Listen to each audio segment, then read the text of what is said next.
Hi, excuse me, is this 666 a death road? Well, yes, it is. Well, I'm here for the ritual. Very good. If you have made your will and say goodbye to your loved ones, let me ask you this. Have you brought 4 candles and a pentagram mat as instructed? Oh yeah, I got everything prepared right here in my bag. Very good. So it's okay to come in, right? Well, of course. Step right through the door. Dok vok zahanua, dok vaš nema huzi, dok no demonius hova, dok no demonius hovi, no vaš kuvea diani, demonius kuva doshitani, dok natui satani.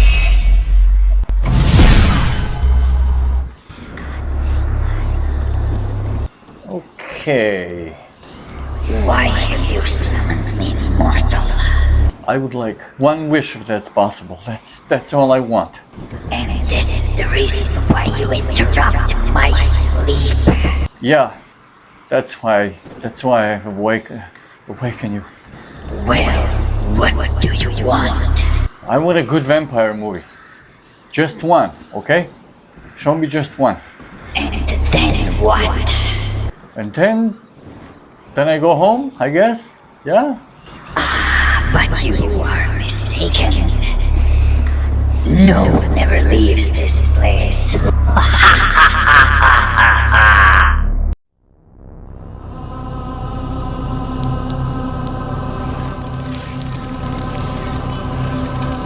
Greetings and welcome back to Kane Harkonnen Studios, this time bringing you the re-review of Fearless Vampire Killers, the best vampire movie of all time. Why?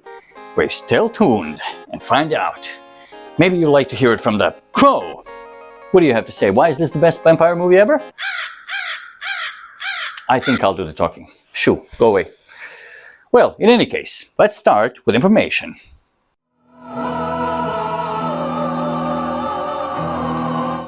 Welcome to the information part of this video. Fearless Vampire Killers, the best movie ever made, directed and co-written by Roman Polanski, a famous, world-renowned director. The actors for the movie are going to be over here. We have Alfie Bass as the innkeeper. We have Sharon Tate as the innkeeper's beautiful daughter. We have Jack McGowran as Professor Abrontius, and of course, we have Freddie Main as Count Von Krolok. Now, since I didn't find the IMDb, I have got for you the Rotten Tomatoes score, which are going to be posted over here. As you see, 70% on Rotten Tomatoes score, indicating good reviews, but user reviews are even better, 75. Although, I believe that... Oh my god, lots of bats around here. What is this? In any case, they should have been better, the user review scores, but back in that day, 1967, 68, 69, and in the 70s, the movie didn't pick up friction and traction as well as it did in the later time, becoming cult horror comedy classic in later age. That being said, I will give you an in-depth story about this movie because this story deserves it. The full story of Fearless Vampire Killers.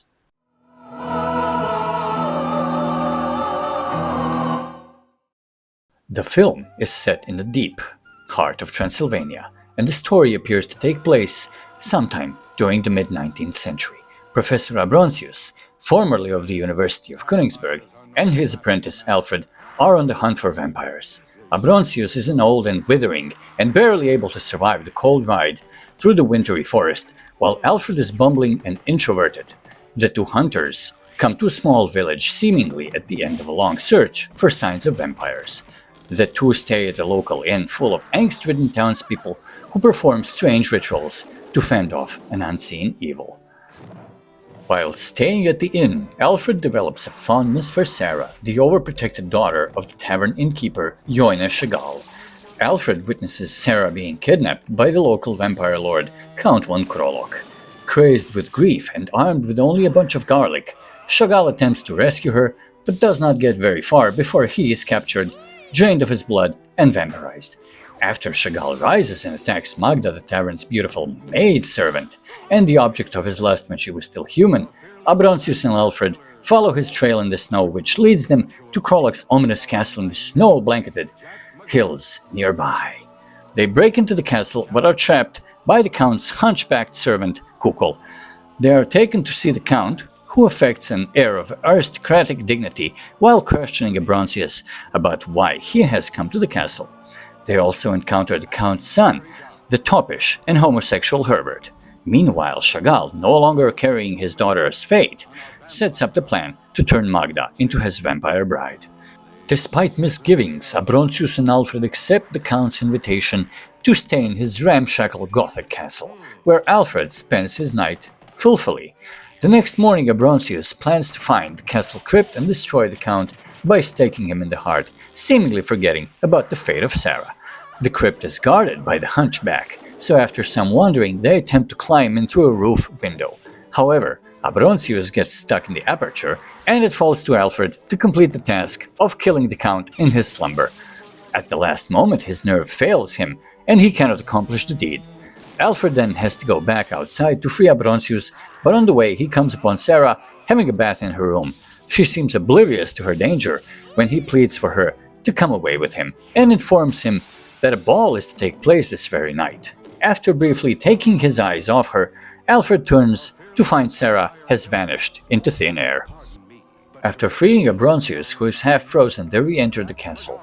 Alfred again seeks Sarah but meets Herbert instead, who first attempts to seduce him and then, after Alfred realizes that Herbert's reflection does not show up in the mirror, reveals his vampire nature and attempts to bite him. Abronsius and Alfred flee from Herbert then through a dark stairway to safety, only to be trapped behind a locked door in a turret. As night is falling, they become horrified witnesses as the graves below open up to reveal a huge number of vampires of various past centuries at the castle who hibernate and meet once a year, only to feast upon any captives the Count has provided for them. The Count appears, mocking them, and tells them that their fate is sealed. He leaves them to attend the ball, where Sarah will be presented as the next vampire victim. The hunters escape by firing a cannon at the door, substituting steam pressure for gunpowder, and come to the ball in disguise, where, although exposed by their reflections in a huge mirror, they are able to grab Sarah and escape. Fleeing in a horse-drawn sleigh, Abronsius and Alfred are unaware that it is too late for Sarah. She awakens in mid-flight as a vampire and bites Alfred, thus allowing vampires to be released into the world. The end.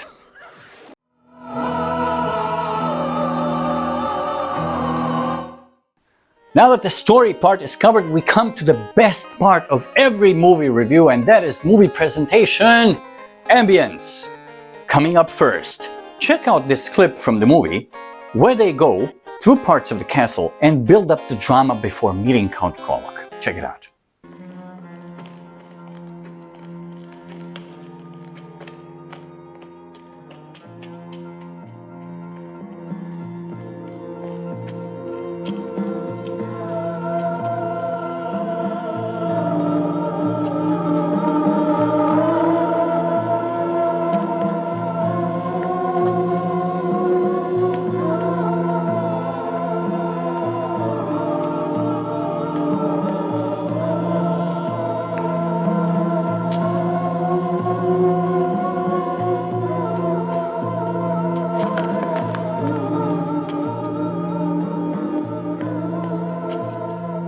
Have you seen this? The anticipation, the moving, the drivenness, The darkness of the situation. the unknowing mysticism of what is going to happen next.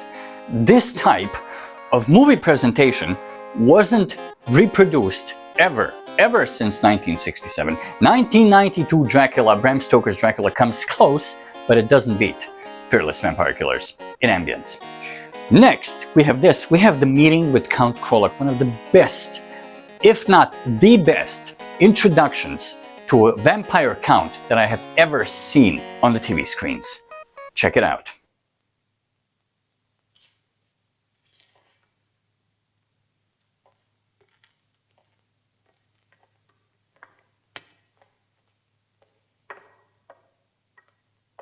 So this is how one worms one's way into my castle. Well, to be precise, sir, Count on Krolok.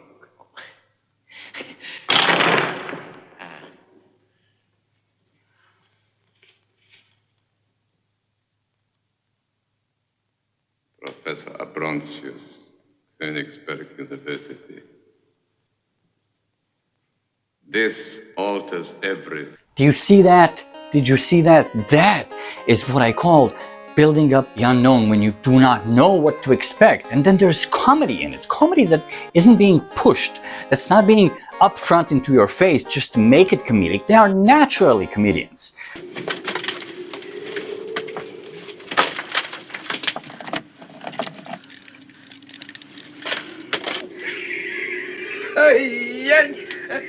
You got the wrong vampire!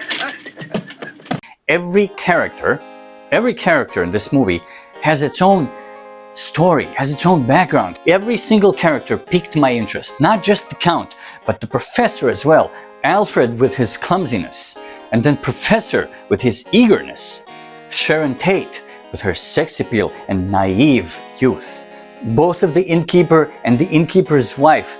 And then we have Count von Krolok, most beautifully depicted vampire. Cold. He doesn't fall in love. He uses people. He manipulates them. He acts like he is their friend. He has a plan A, B, and plan C, just the way a real vampire would think. He believes in Satanism. That is a little bit over the top, but then again, I do as well, so I'm not going to hold that against Count von Krolok, and neither should you. they all have these traits. They're all alive. You can all feel them. You can connect with them, with each and every one of them. That being said, let's move on to the conclusion.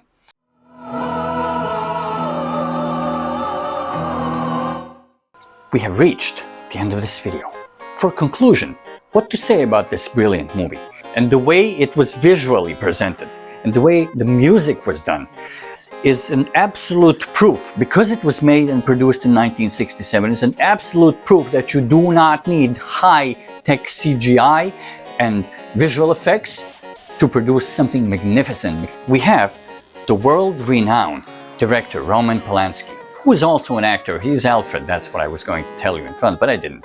I saved it for the last. We have characters that have soul, that have spirit, that tell a story, each and every one of them, that we can relate to. We have the cozy atmosphere of the inn, followed by a dreary and doom atmosphere of the castle. We have the comedy that isn't in your face, that's subtle, and that takes over, and that hits when you least expect it. And most of all, we have you, the beautiful audience, who know how to respect movies that bring something new, even though being very, very old.